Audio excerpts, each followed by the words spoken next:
Welcome you warmly to our country. Much as it is winter, we welcome you with warm hearts. I also want to extend greetings to their excellencies, ambassadors from a number of countries who I saw here. We welcome you as well, and I welcome all the special guests who are here, and comrades and compatriots. We are here as the African National Congress, to extend warm as well as revolutionary greetings. I'm also here, President, to immediately give you the assurance that the ANC, in relation to the question that you raised,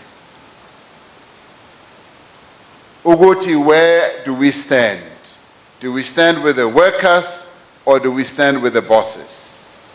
The ANC is not confused. It has never been confused. We've always declared our irrevocable bias to the working class of our country. We have always sought to have a working class bias, and in fact, we don't even have to choose Mongameli. There is no choice to be made. We know where we stand. And where we stand is with the working people of our country and nowhere else. And from an ideological point of view, it's also important to understand the concept, class consciousness. What class consciousness, another aspect of it, is not only knowing and understanding where you stand, but also understanding who is there with you. And the ANC is there with the working people of our country, always, irrevocably, permanently, and forever. As a jigi, we will never change from that one. And in understanding concepts like this, we also need to understand that the ANC has been in the trenches with the people of our country and will always be there. President, you also raised another issue in your input, the issue of a national democratic society. What type of animal is this? Because we don't understand it. This is simply what we can call the ideal state that we, as the alliance, as the democratic movement, as led by the African National Congress, aspire to achieve. And this, in the end, is the heart of the strategy and tactics that we've always sought to have and to put in place. It is, comrades, fitting, as we meet here today on the 62nd anniversary of the adoption of the Freedom Charter. The Freedom Charter was adopted on this very day in 1955, 62 years ago. That document sets out the vision that our country has always sought to achieve. And it binds us together as an alliance, as a democratic movement, and it also binds us together as a people. It is a vision of a South Africa that belongs to all people who live in it. It is also a vision of a society where no government could ever justly claim authority unless it is based on the will of the people of this country, where the people of our country share in the country's wealth, and where there is progress on a number of levels, where people have houses, where people have security, and where they live in comfort. It is this vision that also finds expression, comrades, in the Constitution of Nehawu, in its objectives, in its policies, and its programs. And we applaud you as a union that you embraced this document, the Freedom Charter, and inserted and embedded it in your policies, your objectives, and your constitution. Comrades, as you gather to review progress since your 10th National Congress, and as you identify the priorities of the moment and the tasks that you need to undertake, it is important also to consider the progress we've made in advancing the vision of the Freedom Charter. Working together as a people of South Africa, we have changed the face of our society in a number of profound ways. And it is important, comrades, that we should always pause a little and look back from where we have come. Because sometimes we tend to punish ourselves, we tend to be hard on ourselves, and we tend to conclude that we have not achieved a great deal since the dawn of democracy. 1994 gave us that beachhead moment. It was an important breakthrough in our long struggle. We have utilized that breakthrough quite effectively. We have dismantled apartheid and built credible, durable, and accountable democratic institutions. We've also succeeded in building a public service sector where you are all active participants. We united different public services that we had in our country and fused them into one. And you are the integral part of that.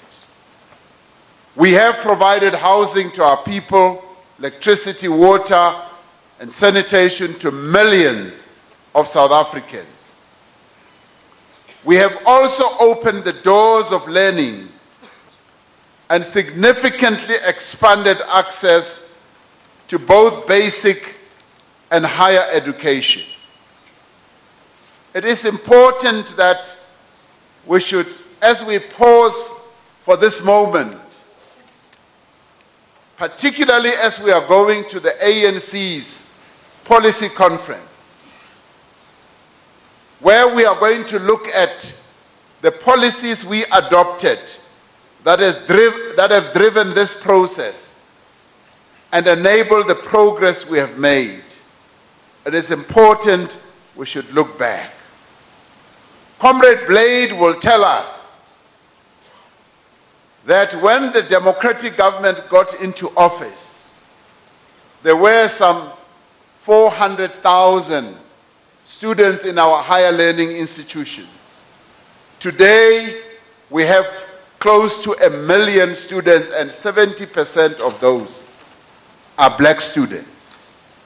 That is progress, comrades. That is progress that we have recorded. And as we look at where we are today, given the difficulties and the challenges that we are experiencing, let us look at both sides and ask ourselves whether have we moved the needle or has it remained where it was? Through redistributive policies and social security programs, we have lifted millions of our people out of underlying absolute poverty. We have improved. That does not mean that we've gotten rid of poverty. We have improved access to health by ensuring that clinics are built, they are maintained, and appropriately equipped. And although, comrades, we have achieved much, we know that there is still much that we still have to do. Many of our people are still poor, and many of them are still unemployed. Many have yet to fully realize their constitutional rights and enjoy the benefits of our freedom. Too many of our people die from hunger, disease, and also neglect. We are still among the most unequal societies in the world as we speak, which means that we still have a lot of work cut out for us. And as we gather here at your National Congress, the 11th one, it is this challenge to fundamentally improve the lives of all our people that must be at the center of our deliberations. Your role in enabling this to happen is therefore critical. Particularly your role when it comes to the overarching project or program that we have, which is implementing the National Health Insurance. Your role is going to be critical.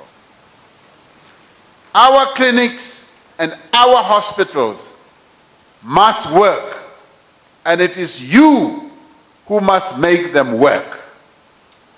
We cannot look at one province and say our clinics and our hospitals in one province work, and yet in other provinces they do not work as well as you want them to work.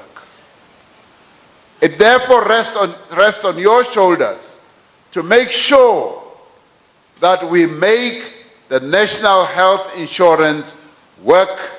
You must give it legs. You must give it the engine that it requires. You are the ones who are supposed to make sure that we deliver the best healthcare service for all our people. It is on your shoulders. Comrades, it is this challenge that must also occupy the minds of the delegates to the ANC's National Policy Conference, which starts later this week. A component of that body of delegates is going to come from you as COSATU. And it is you yourselves as part of the COSATU delegation who must come forward with all the cleverest ideas, the most innovative proposals to make sure that we do indeed make progress at this conference and come up with the best policies.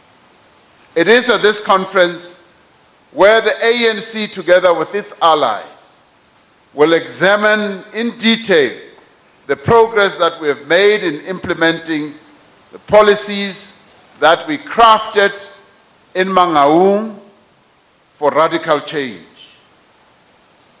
It is this conference that must examine the extent to which it has advanced the vision of the 2012 Mangaung Conference of a new era of accelerated social and economic transformation. It is at this conference that we must establish what has worked, what has not worked. It must also determine where policies need to be refined or changed, where implementation needs to be enhanced. Most importantly, that policy conference must establish a platform for rapid growth, massive job creation, and fundamental economic transformation. This is therefore an opportunity to place our economy on a new trajectory, and a new trajectory that we must all craft and come up with. This is a critical discussion that we should have now as a country, because we find ourselves in difficult economic circumstances. And having recently, comrades, entered a recession, the economy is still some distance from achieving the rates of growth that we need to create the jobs that our country needs on a significant scale. The recent ratings downgrade not only undermine investor confidence, but they make it more difficult and more expensive to raise finance for transformation and the development of our country, but they also make finance more expensive for ordinary people. We need to address these challenges in the context of relatively low global demand for the commodities that we export. We also need to address these challenges in the context of inherited distortions, inefficiencies, and severe inequalities of the apartheid economy. It is therefore critical, comrades, that we act with purpose and urgency on a common program and platform to stimulate growth, job creation, and transformation. And it is also critical that all social partners should bring together their resources, their capabilities, and energies to implement practical measures that can effectively turn our economy around and set us on a path of shared prosperity. And we also need to seriously address the problems that constrain our economy from delivering on the promise that our people had hoped for. The promise of growth, of prosperity, and of a better life. The concentration of ownership and minority control of our economy are some of the key impediments that keep our economy from growing. We need to address this and ensure that the economy is an economy that will be underpinned by inclusive growth.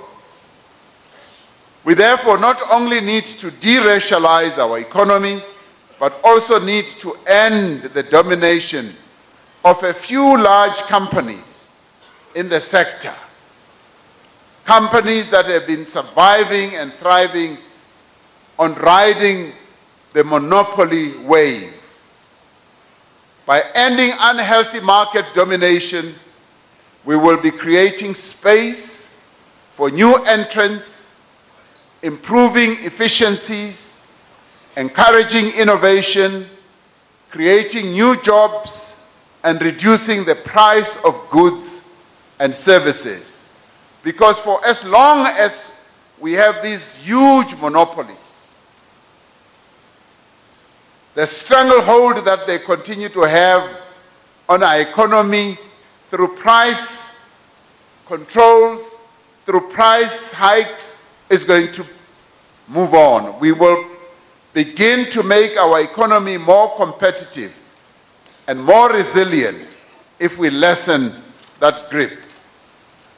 The government itself is working to increase levels of investment in productive capacity through streamlining investment. We are also leveraging on infrastructure investment so that we spend to promote local production and local skills development. We are working to reposition our state-owned enterprises, comrades, to more effectively fulfill their developmental and economic mandates. That includes coordination and oversight, improving governance, and financial sustainability. Most importantly, we also need to urgently get young people into employment. In part, this means that young people should have the skills and the qualifications that our economy needs through increased funding for higher education, the expansion of TVET colleges, and greater collaboration between education institutions and industry.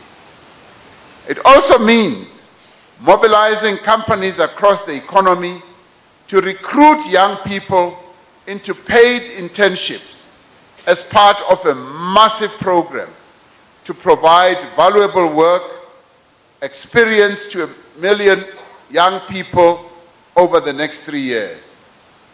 It also means significantly increasing support for Black-owned businesses by replicating successful models of incubation and business development.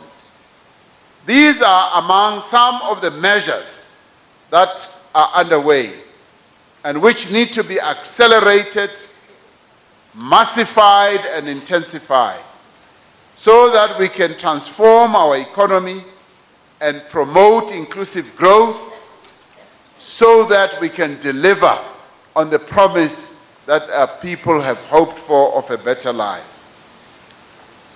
Comrades, to succeed, however, we need to ensure that there is clear leadership from all sectors of society.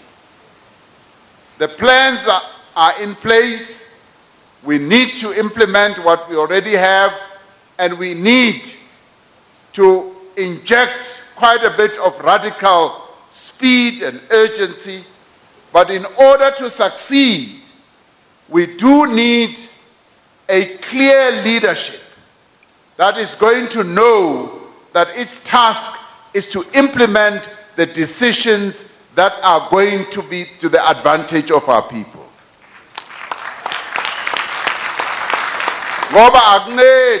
It doesn't help to have all these wonderful policies and goals and aims that I've articulated, and if you don't have the leadership that is going to be committed, a leadership that is going to activate the implementation of all this, then all is lost. So all social partners, all of us, need to be united, and we all need to be aware of our responsibility to act in the interests of the country and not in our own interests, and not in the interests of a few individuals. Within this, the Alliance needs to play a central role, providing direction, providing leadership, and support. Comrades, we are a governing alliance as led by the African National Congress. What it means is we've got to be moving together, working together, leading the country together, and ensuring that we achieve the objectives that our alliance has set out for itself.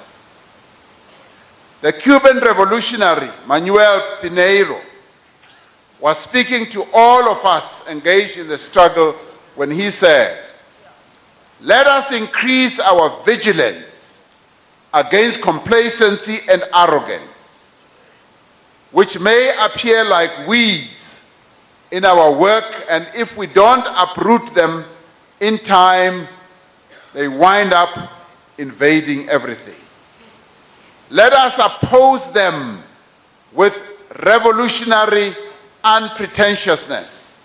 Let us oppose this with a careful administration of resources, systemization, planning, and the most intelligent use of all human and technical resources that we have. We cannot effect meaningful change if we become complacent, if we become comfortable with our own positions in the status quo.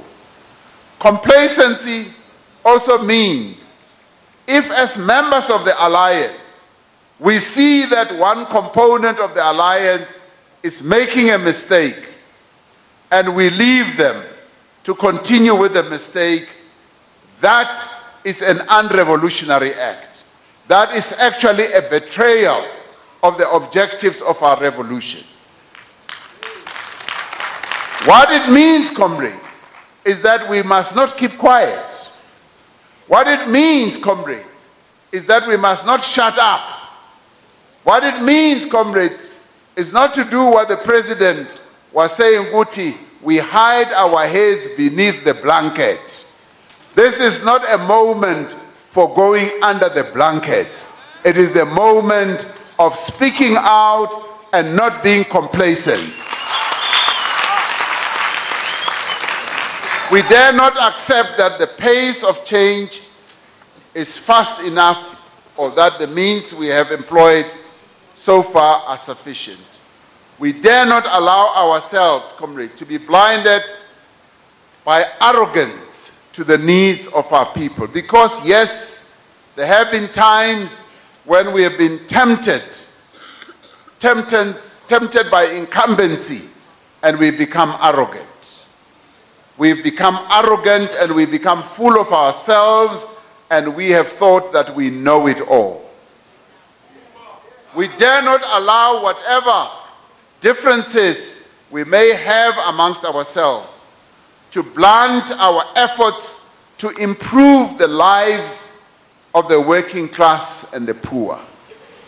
Our main focus, comrades, as people who have been put in key positions, and all of us are, from national right down to branch level, we must always focus on how we can improve the lives of our people, and not our own lives, and not our own pockets.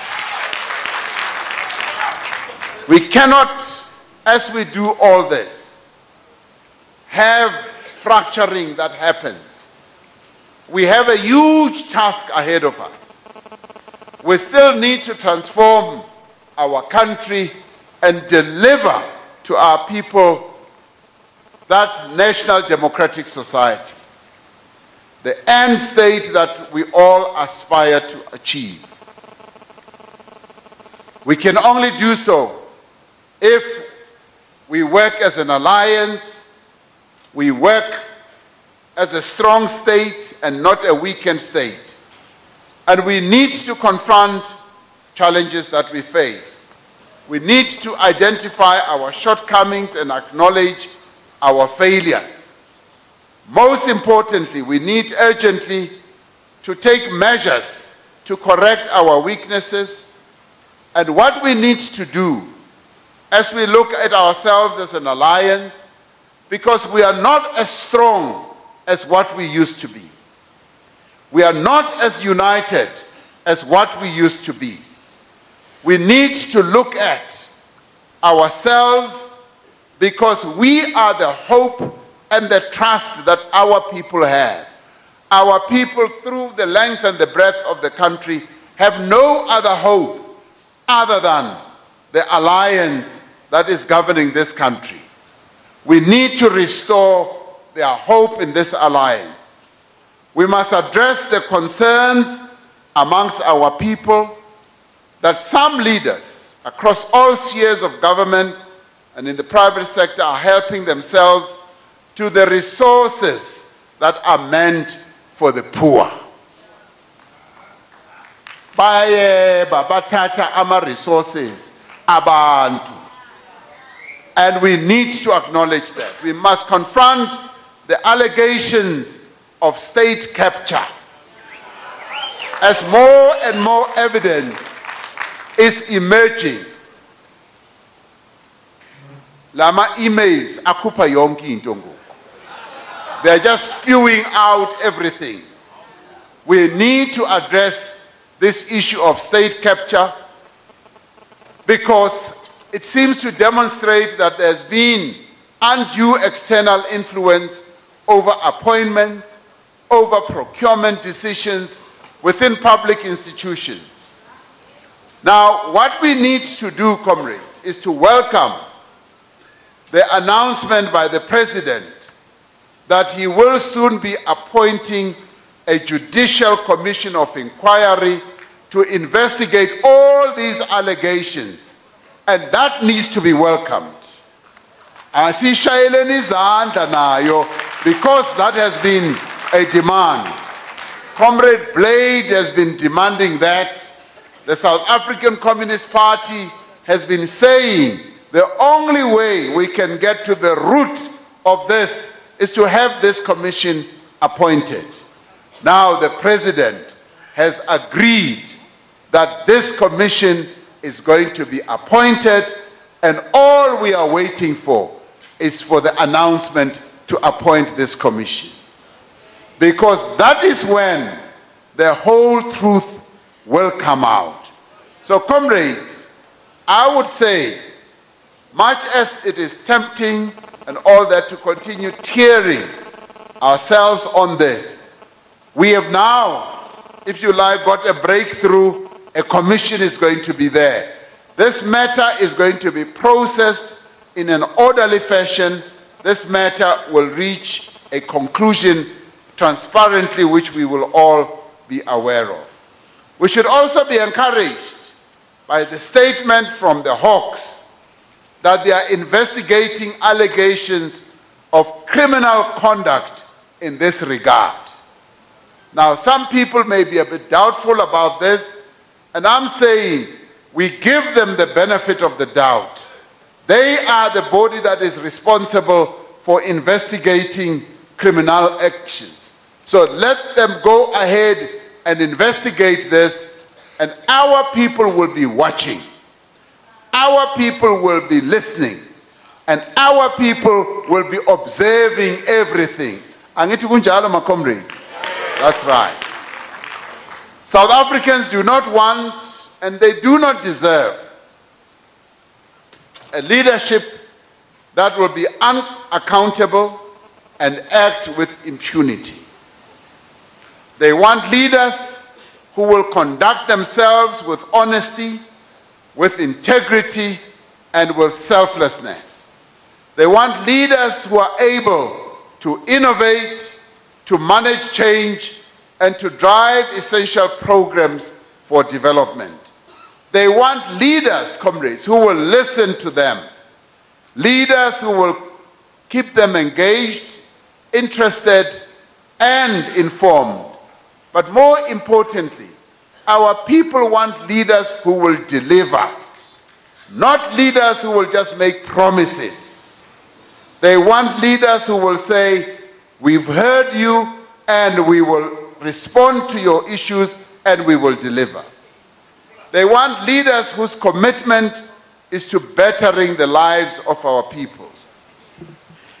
Our people, comrades, they also want a liberation movement and a progressive trade union movement that is responsive, that is accountable, that is effective and efficient. This year, we have several opportunities to advance the renewal of our movement and alliance. We must engage from this Congress and those of other affiliates of COSATU from the 14th National Congress of the SACP, which is also coming in July, and also from the 54th National Conference of the ANC in December. We must emerge from all these events, comrades. These are important, iconic, milestone events of our democratic movement and the alliance. We must emerge from there united, more coherent, more capable of fulfilling our responsibilities to the people of our country. These events must be events of renewal. They must be events where we renew our strength, where we reinforce our determination to be united. Let us seize these opportunities to decisively tackle the difficulties in our movement and in our alliance. And we must then be able to speak openly and honestly, but we must also be disciplined and principled and ensure that we listen to one another, to our members, and also, more importantly, empower our branches. It is our revolutionary duty, comrades, to organize the working class and ensure that the project that we have at hand, which is to radically transform our country, radically transform the economy of our country, is truly inclusive and that it fundamentally benefits the workers of our country.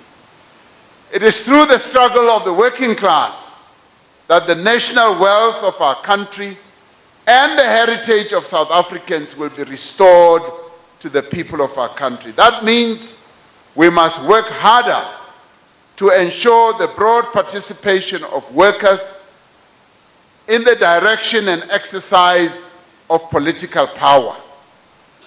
Comrades, we do not want workers, through their various formations, to be spectators of the political drama that is happening in our country. Workers must be intricately involved, for they are the engine, they are the wheels that make this country move and work. That is the workers. We must therefore create opportunities for workers to make meaningful contribution in decision making. This needs to take place throughout society, but more especially in the alliance. The unity of the alliance is founded on a common program and commitment to the strategic objectives of our national democratic revolution. We should understand that workers participate in the advancement of the NDR because it creates the most conducive conditions through which South Africans will be able to feed and clothe and shelter themselves as part of the journey towards realizing their full human potential. The ANC, comrades, cannot lead a national democratic struggle without a well-organized motive force of the working class, nor can socialists create the conditions for socialism without a democratic society. Workers must therefore organize themselves to ensure that the ANC is indeed a disciplined force of the left that has a bias, a very clear and unambiguous bias towards the working class. It needs to ensure that that working class bias of the ANC is not mere talk, it's not mere rhetoric, but is evident in the policy and practice. In a developmental state, progressive unions are partners of the state. They serve the interests of their members while at the same time collaborating, working with, and advancing a program of social and economic development. They are as committed to the fight against poverty, inequality, and unemployment in broader society as they are in advancing the rights and the working conditions of their members. They know that a union struggle, comrades, cannot be merely to strive to eat and drink and have shelter before it pursues politics. They understand the intersection between the struggles on the shop floor and the struggles for political and economic freedom. To succeed in fulfilling its mission, Nehawu needs to redouble its efforts and perform a number of tasks. The one that I want to single out and articulate on is that we need to grow Nehawu. Nehawu needs to be much stronger than what it is today. We need to make sure that Nehawu does indeed become a strong and a very powerful trade union. That is what Nehawu must become. The organization of our working people into unions, comrades, throughout the country is only around 27%, which means that there is still a large scope of workers that need to be drawn into our unions, to be drawn into Nehawu, but more importantly, to be drawn into the Congress of South African Trade Unions. COSATU must be strengthened. COSATU must be built. We must make sure that COSATU becomes their most powerful trade union federation in the whole of South Africa. That's what we should become. So Nehawu needs to recruit those workers that are not unionized, proving that it is a capable instrument to protect and to promote the interests of workers. We look to Nehawu not only to advance the interests of its members in the workplace, not only to advance the interests of its members in communities, but also to take responsibility for contributing to the success of radical economic transformation. I have said this before and I'll say it again. It was with great joy when we saw how COSATU, your federation, proved that its existence is not only to safeguard the interests of its members. When it proved that its existence is an overarching existence to benefit the working people of our country. It proved that more than any other, because when we negotiated the national minimum wage, COSATU did not only inspire the whole process of the national minimum wage, but it led the whole process. And your federation proved that it is a worthy federation that you belong to as Nehawu. And we applaud COSATU for that. We look to Nehawu to organize, to mobilize, and to conscientize and strengthen COSATU, the Alliance, and the ANC. We also look forward to Nehawu to ensure that we have the best public sector workers in our country. Now, this, comrades, is possibly one of your most important challenges. Our objective as the Alliance, our objective as the African National Congress, is to make sure that we truly transform South Africa, and to transform it effectively, we need to have a public sector that is both effective, efficient, innovative, and relevant to our people, a public sector that truly delivers. We want public sector workers who are going to serve our people with humility, with dignity, and with total commitment. And that is where you come in as Nehawu. It is Nehawu that must lead that process. For Nehawu is the public sector that we have in our country, and a public sector that South Africa is proud of and wants to be even more proud of. That is who you are.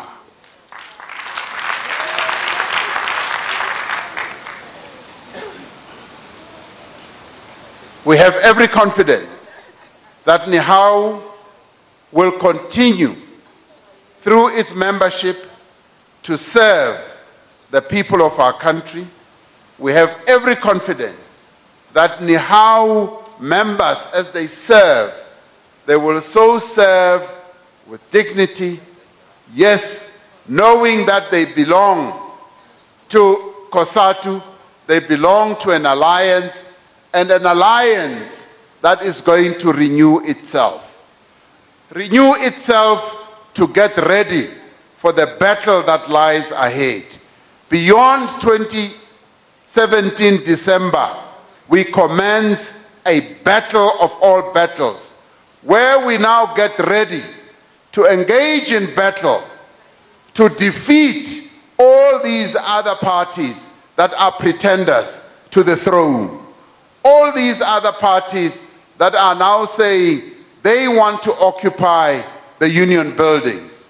That is where Nehawu is going to play a critical role as we advance to those elections in 2019. Comrades, the other parties have already started to prepare for 2019. And somehow, some of them are already buying suits, they are already buying dresses, because they are dreaming of occupying union buildings. It is you who must make sure that those suits remain in the wardrobe. Azize zincitshwe bayongena ngazo phaya e-union building.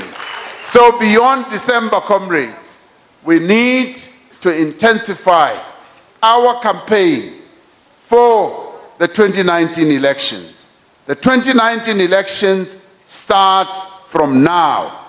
They begin intensifying from December moving forward, because then the African National Congress will be armed with the best policies.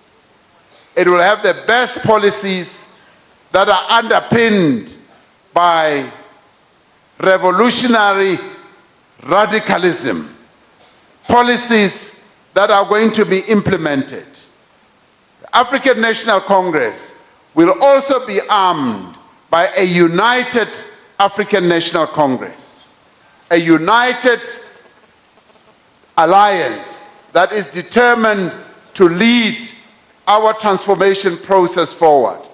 But it will also be armed with a leadership that will have been elected at that conference, a leadership which you are going to make sure is a leadership that is committed to serve our people and no one else.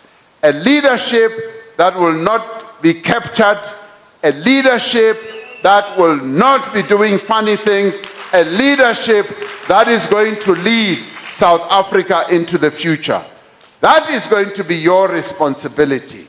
So 2019 is here upon us, and it is a moment that we must seize, but it is also a moment that we must go towards knowing that we are going to be victorious. Already, comrades, we should already be getting the machinery of our movement primed to start the mobilization to go and get our victory in 2019. Let us move forward with determination. But we can only do so, comrades, if we are united, if the ANC is renewed. And your task is to make sure that we unite the African National Congress. We get rid of factions. We get rid of all these bad tendencies that have dogged our movement. Let us go and make sure that the African National Congress that emerges after the 2017 conference is an African National Congress that is going to regain the trust and the confidence of our people. That African National Congress that will rekindle the love that our people have with the ANC. As I always say, that is when our people will say, yes, siyayivuma le love back yathu. We want our love back from our African National Congress. Let us go and strengthen the ANC and make the ANC stronger. Long live Nehawu, long live. Forward with Nehawu, forward. Amandla. Viva Kosatu, viva. Long live the spirit of Nelson Mandela, long live. Mandla. Ngiyabonga, comrade.